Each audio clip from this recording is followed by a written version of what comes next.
বাবা লোকনাথ ব্রহ্মচারীর 134তম তিরোধান দিবস পালন করা হয়েছে বিভিন্ন জায়গায় লোকনাথ মন্দিরে।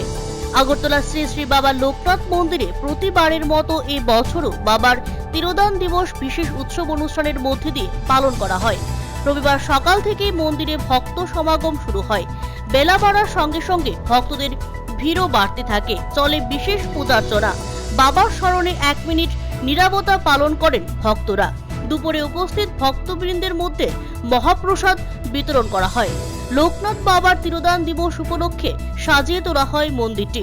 মন্দিরের বাইরেও মেলা বসে। বাবার 134তম তিরোধান দিবস এই উপলক্ষে আমরা সকাল 8টায় বাল্যভোগ দিয়ে অনুষ্ঠান শুরু হয়েছে। এরপরে 8:30টার সময় বৈদিক স্তোত্র পাঠ করেছে ভোলাগিরি আশ্রমের আবাসিকরা। এরপরে পূজা অনুষ্ঠান সকাল 9টায় শুরু হবে। 11:42